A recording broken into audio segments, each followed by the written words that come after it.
If you think our market's weird, we're going to go to England and see how screwed up they are on today's Unnamed Real Estate Podcast. Well,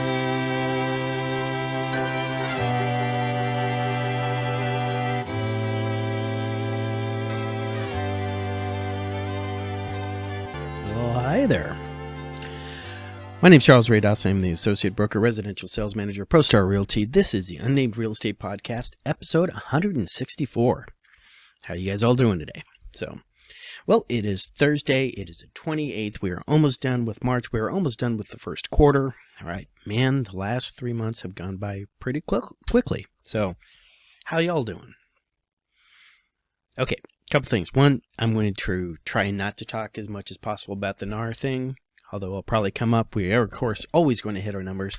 And then we're going to touch base on that that thing that I came across last week right before I was going to record. It came out of a Cromford report talking about how, real estate's transacted in England and Scotland, British Isles, and Wales, I assume.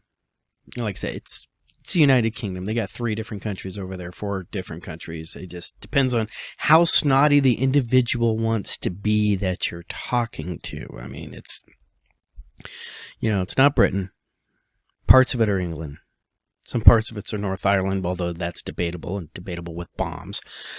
But anyways, we'll talk about how they deal with things over there. So let's see. Did want to touch just a little bit on the NAR thing. There's still a whole bunch of people out there who are listening to mainstream media, and the little mongoloids that could make it as writers and they wind up being reporters. I'm sorry. I know some people who are journalism majors, and you could have done better, guys. Every one of you guys could have done better if you just believed in yourself as much as I believe in you. Seriously. So, but still a lot of falsehoods. So, like this. All right, let's debunk 7 mainstream media falsehoods, because I have no understanding why every time I see somebody call up, some news agency call up and interview a real estate agent, they always go with whoever's on the bus stop sign, who might not necessarily be the smartest person to discuss it.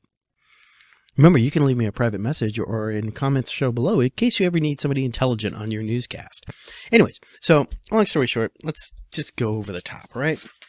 All right, I think, all right, we've covered the 6% is a lie. Always has. It's the cake. All right, 6% is real estate is the cake of real estate. For you guys of a certain age, you will get that reference. All right, number 1. Settlement forces real estate brokers to reduce their compensation. That is false. The market's always stated what that compensation is. That's why in a very tight buyer's market where there's not a lot of listings, you will see sellers' concessions go, or sellers' commissions go down. That's the people are out there in the bargain basement, and they'll sit there and I'll list your house for 4%, and then next thing you know, they're keeping 3 and offering 1 to the other side, but that's a whole different conversation. All right. So that's always been false, but we still hear it. The settlement will prohibit sellers from paying a commission to a buyer's agent. That is also false. All right. The sellers still have the option of doing that, especially if they think it will benefit them by bringing in better qualified buyers in the long runs and having more exposure for their house. I'm not saying the real estate agents aren't going to show that house to you if you're not offering a commission. I'm just saying that the buyers are going to tell the agent, not that house. We can't afford to pay you and buy that house at the same time, so let's not even see it. Right. Number 3, the settlement will now relieve sellers of any financial burden of buyer's agents' fees. That ties into 2. That's also false, like I said. That's going to have to be worked out in negotiation and everything. Number 4, the settlement ultimately reduces the total cost of transaction services as sellers will no longer pay buyer compensation, agent compensation. That is also false. There is...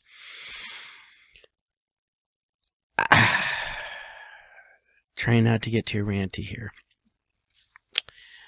There is a school of economics that is being taught out there, and I don't think it's being taught by anybody who actually knows anything about economics. All right, I was once in a business class, and I watched this guy argue with the professor quite vehemently about profits in corporations. He was convinced that owners of their own businesses just decided, well, I'm going to set the price here. And that's that is one of those correct yet big picture so foolishly incorrect things. Yeah.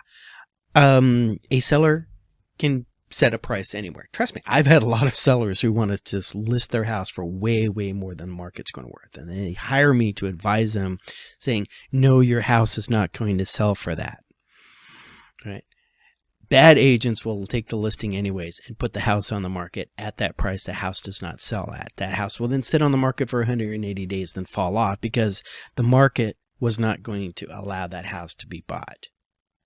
All right. There are people out there who think like that. So in this particular case, this is going to reduce the total cost of transaction services as sellers will no longer pay buyer's agent compensation. They may not be making a contribution to the buyer's closing costs, right? But that means the buyers are going to have less money to spend on your house. So, yeah, once again, that's false. All right. Last one, settlement will serve to lower real estate prices and make home ownership affordable again. Okay, what makes home ownership not affordable? All right, interest rates and scarcity of housing. All right, this is not going to do anything to put more houses on the market. This is not going to do anything to have more houses built. And this sure as hell ain't going to do anything with the interest rates, all right? And then number 6, settlement is a fantastic win for buyers who will now be able to negotiate a fee for representation. Okay, they list this one as highly questionable, all right?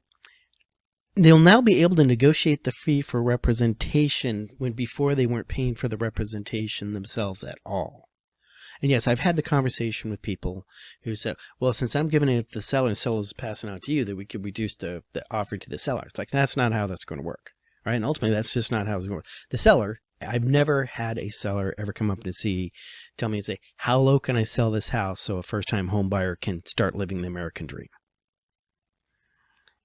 If there's somebody out there who's willing to do that, hey, I'm willing to sell this house at cost so a first-time homebuyer can live the American dream, I would be happy to talk to them because I would be willing to put my own skin in the game and lower my commission basically to cost to help that get across. But sellers don't do that, boys and girls. All right. As soon as dollar signs and zeros start flashing in front of their eyes, all they care about is how much am I putting in their pocket. All right. So that's not a win for buyers, and I've said it a million times. All right. And number 7, settlement will result in significant restitution of real estate consumers who were harmed over recent years in their transactions by realtors. False city. False, false, false, false. And you would have to be a lawyer to be able to make a statement like that, all right? Because they were the only ones making money out of this whole thing. I don't know. One of those other things that should be taught in high school, what a class action settlement is. Right. But that's basically where everybody gets to sign on for a bit of the cut. And you'll hear these great numbers. Pfizer to pay $500 million to people victimized by their drug in class action lawsuit. And you take that drug and go, hey, I'm victimized. And you'll get a postcard that'll literally say, hey, here's your postcard. Send this back if you don't want to be part of the class action suit. And you ignore it. And then 6 months later, you get a check for $10.57.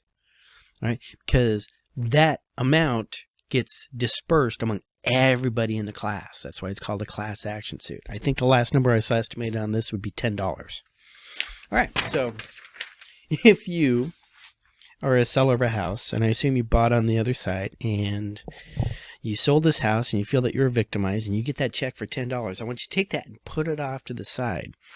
Right? Because when you have to pay for your buyer broker, next time you buy another house, you can pull that $10 out and apply it to the cost of paying for your new real estate agent. That one's going to be fun. All right. Let's start talking about fun stuff like numbers. Let's get the numbers out of the way. All right. What do we got going on? March 28th, 2024. Actives this week were 16,679, up 74 from the week before. New listings were 2,219, down 31. Contracts this week were 2,614, up 109. And our closings last week were 16,022. Coming soon to an MLS near you is 772 new listings. And we had supply go up. It's at 70.3. That's up from the 69.7 I want to say it was last week. All right. Demand is still rising at 79.9. These numbers are relatively close. It gives us a Cromford report number overall of 113.6. We lose 3.6 more, we will suddenly be in a balanced market across the board. Okay, watch that space, boys and girls. Okay, while we're watching other spaces, let's look at our cities and townships. Chandler still leading the pack and still growing. Glendale, Gilbert, Fountain Hills still at the top 4, but also dropping a little bit. Fountain Hills by just 1%. All right, Mesa is rising up 11%. We can pretty much see them maybe pass up Fountain Hills in the next moving in the top 4. Phoenix, all right, you see a 0 on the change, but actually it dropped just a little bit from 150.6 to 149.9. Still a seller's market. Avondale, Tempe, and Scottsdale are all gainers. Peoria and Cave Creek are declining. Cave Creek moving under the 100 mark into 98.8. All right, Surprise on a growth. Okay, 94.6. That might be the only west side area that's actually growing right now. Paradise Valley, rich people, we don't care. Queen Creek, Goodyear, Maricopa, and Buckeye. If you are looking for the deals out there, you're looking at Queen Creek, Goodyear, Maricopa, and Buckeye. Keep the eye on Paradise Valley if you are rich, because they are in a balanced market. It might just be moving into a buyer's market if you want to cash out your Bitcoin and go into something like that. So, all right. I'm just sort of rushing things today because now let's talk about what I want to talk about. So, the guy who runs Cromford Report, and I can't remember his name off the top of my head, he is British and he occasionally goes back to England and visits friends and families in the old homestead. Right? So, as the American real estate industry undergoes this seismic change, right? There's been a lot of people looking to other countries going, well, they do it over here. Well, you know, it's always that things are always better over the ocean because I suck as a human being here in America. But damn, if we just had Swedish healthcare systems, life would be so much better. You know, that kind of vibe. So let's take a look real quick about, media thing. This is what happens if you lived in England. All right. Going to hit the highlights on this thing. All right, commissions are typically 1% to 1.5% payable by the seller to the estate agent, right, who advertises the property. The better the agent, the higher commission, generally speaking. All right, so they don't have real estate agents, they have estate agents. All right, the buyer is usually unrepresented, but there are a few specialist buying agents used only by the very rich, people to find suitable properties. These buying agents are paid by the buyer. Buyer's agent claims that their negotiation skills get a lower price for the buyer and thus more than pays for their fee. And that's an interesting argument we've always had. I'll be honest with you, when you're in a hardcore seller's market, it is hard for a buyer's agent to really show their negotiation savvy. On the flip side, if you are in a hardcore buyer's market, that's when you really start to shine, but the selling agent has a little bit. But, if you don't think negotiation is important, remember, we've covered this in an episode way, way, way back in the day, all the elements that go into a deal. Okay, and I always use an example of a Venn diagram. This is the conditions that the seller is willing to sell the house in. Price, time, condition, all sorts of good stuff. This is the house, the buyer side, what the buyer is willing. All right, their concessions are willing made. Price, so you first need to figure out where the Venn diagram, the two circles overlap on each other. In this little space right here that you have left over, you open up the door and you see all the people, but that's where the negotiation really kicks in. Because if the buyer can't pay more than $400,000 for the house, and the seller doesn't want to sell his house for anything less than $450,000, that's not a deal. All right, you shouldn't have even been in negotiation in the first place. Yeah, sometimes you'll have a buyer, well, send the offer over, maybe they'll say yes. Yeah, and this is usually where I say something really profane about Anne Hathaway, but still. If wishes were fishes. All right. So we do, the negotiation happens once you find out you're in the same zone with each other, and then you start working. All right. And sometimes, things have value to one side that doesn't have value in the other. That's part of when the negotiations. It's an easy win if you're sitting there going, wow, I, really don't need another refrigerator, the seller can take the second refrigerator out of the garage. And the seller might say, well, we were just throwing that in there to help the place sell, but I'd love to keep it. These kind of little things, right? So yeah, you can say buyer's agents actually and seller's agents really do pay for themselves, despite what Selling Sunset makes you all think. Caveat emptor applies is number 3. The seller is under no obligation to reveal defects in the property. However, most are reasonably honest. Never rely on it about anything important. That is fascinating. The seller has no duty to disclose. Whew. There are few lawsuits. If anything goes wrong, the buyer is expected to do all necessary due diligence before closing, and anything discovered afterwards is tough luck. There are no title companies or title insurance. Right? There is no MLS. Properties are advertised on a variety of websites dominated by Rightmove and Zootopia. Or Zoopia. Right? There is no Zillow. The laws are different in Scotland and Northern Ireland, and I am familiar in the English and Wales system only. Okay, so this does not apply to Scotland and Northern Ireland. They probably settle land transactions the old-fashioned way with claymores and sheep buggery. All right. Parties can back out of the agreed sale until exchange of contracts. Wow. Typically a week before closing. After exchange of contracts, the buyer will lose their deposit if they back out. All right. Deposits are usually 10%. Okay. So this is like the main reason why I wanted to do this. This is a fascinating term. Gazumping and gazundering. Gazumping and gazundering are common in times of fast price changes. These are 2 terms I've never heard of before. All right. These involve the buyer or seller changing the agreed upon price before contract exchange. Google the terms if they're unfamiliar. All right. And that I looked at this up as literally you are under contract. You are in the routine. I've offered you $450. Then I look at the market. It's been 25 days, 3 new comps just recorded, all under $450. And I come up and you say, yeah, we're dropping the price to $435 or I'm walking. Whew. Or the seller on the flip side goes, hey, you know what? We just had 3 new comps close in the last 2 weeks, and they're all for $25,000 more. So now you're paying $25,000 more. Wow, that'd be insane. Both buyer and seller use a solicitor to represent them in preparing contracts. Each party has their own solicitor. They cannot share one.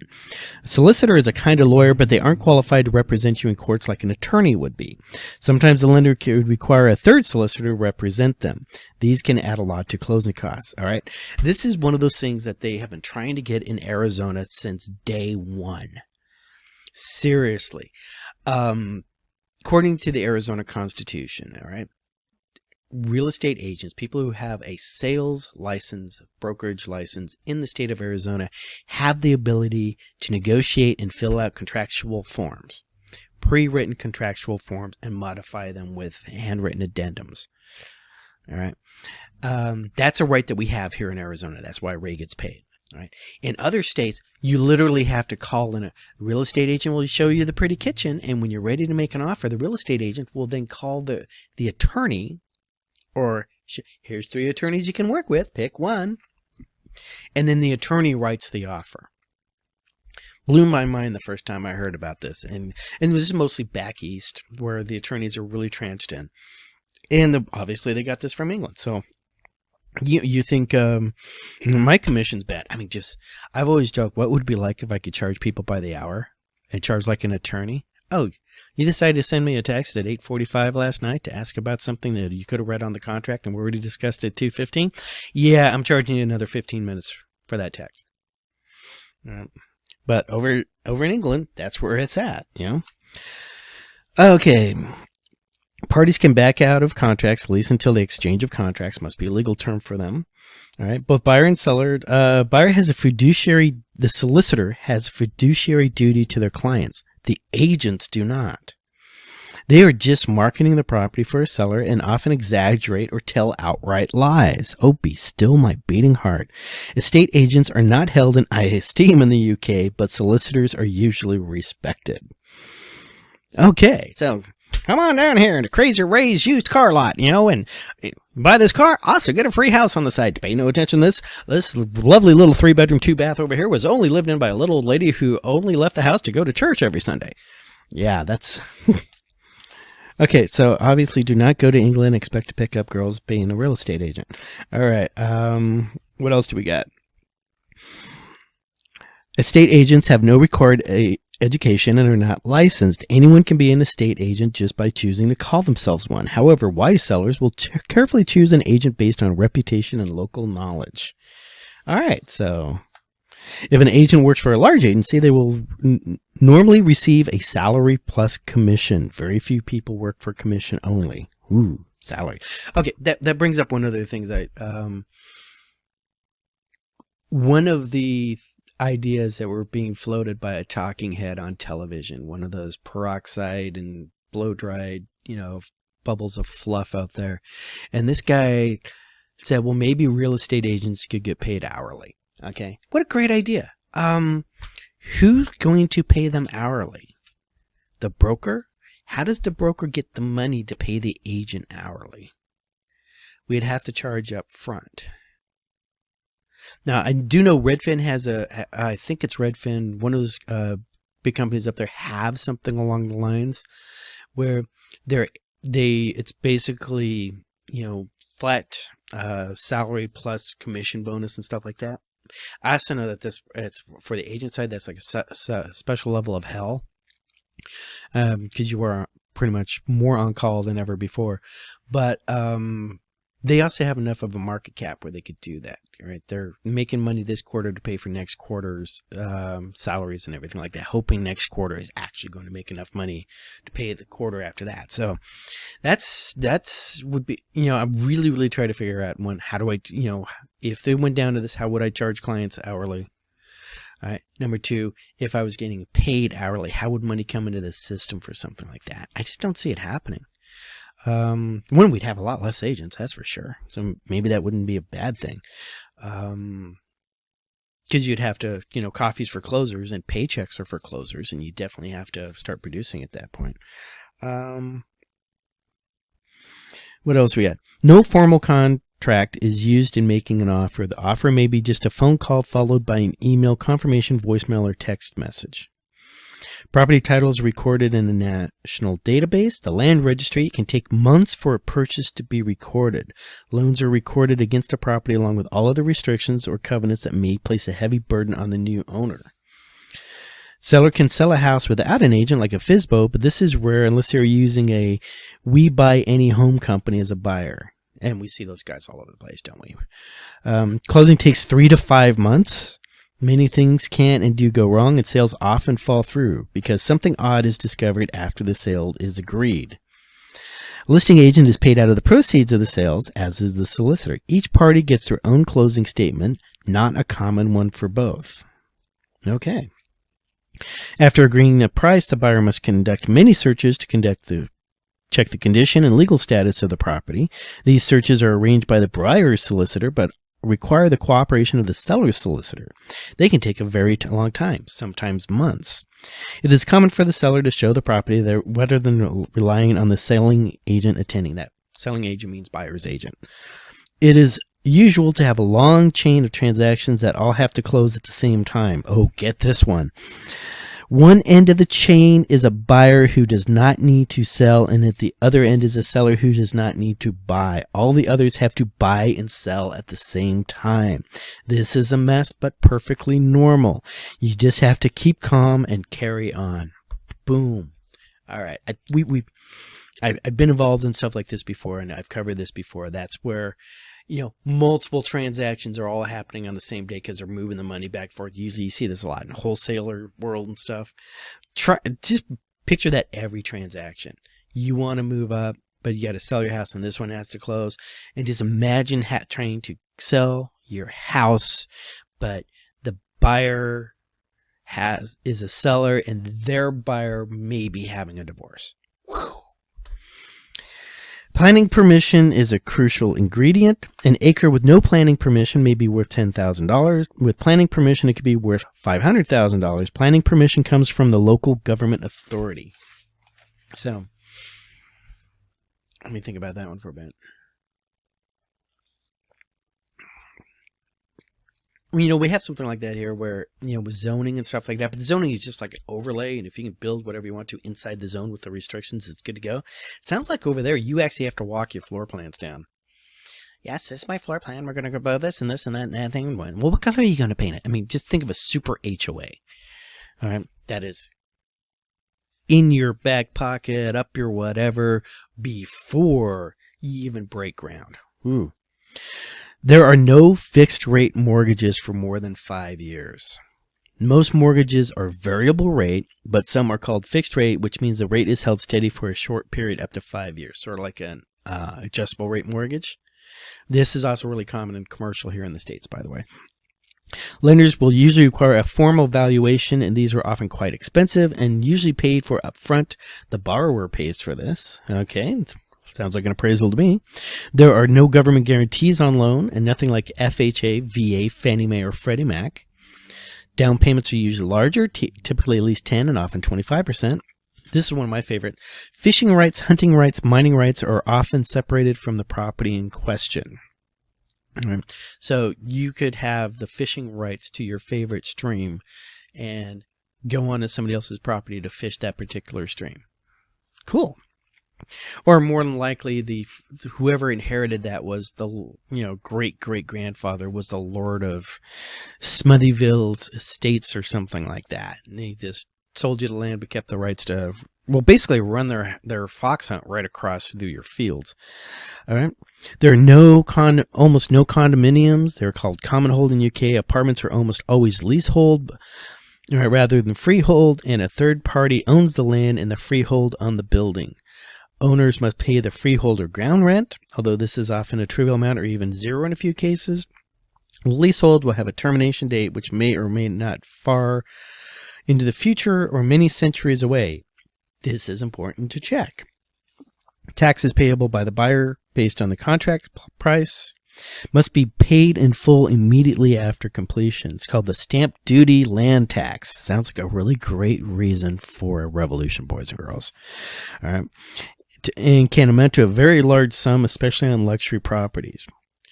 School catchment areas are very critical factors for buyers with children. Schools are sometimes very inflexible about who they will accept based on their home address. Yeah, we see that here. Public transport is widely used, so proximity to a train station or bus service is a key issue.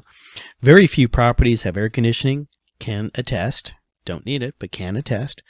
Many properties have no parking of any kind as they were built before car ownership was widespread. The medium home is about 60% of the South, so the medium home is Arizona. But it will be probably built with more substantial materials and expected to last a lot longer. Some homes are several centuries old. His, the author's, is at least 200 years old, and no one remembers when it was first built. No termites, scorpions, or rattlesnakes, but mold is a problem because it's very damp a lot of the time. So, if you wanted to give up and move back to merry old England because you are sick of waiting for your socialist pipe dream of, government single-payer healthcare here, you could sell your house. I'd be happy to help you do that. And then we can ship you off to somewhere in England, all right? And you can start going through that particular crazy case. But anyways, like I said, you're talking to a guy, you're listening to a guy who has literally spent hours on Wikipedia trying to figure out exactly why they use the term chain and rod for measurements of space and the various, where the term freehold comes from and leasehold and this and that. So I just thought that was entertaining, and after the last couple of weeks, I needed something a little bit more cheerful to talk about. So what else do we have that's cheerful to talk about? Watching children and pets around your water. I will keep beating this into you guys until I quit reading about or hearing about it on TV. All right.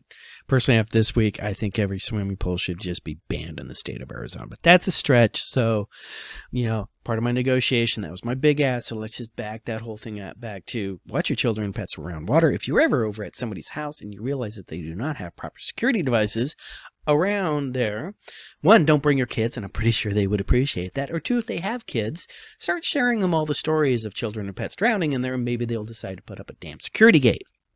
All right. While we're doing that, you're not driving anything flooded. All right. You are, as always, working your circles. Okay. Remember, inside out, take care of you, put your own mask on before you help others. All right, but then help others when you have the spare cycles. All right, and quit caring about what happens overseas, like in England, unless you are actually interested in buying a house in England. And of course, as always, have a great weekend, and I'll talk to you guys next week.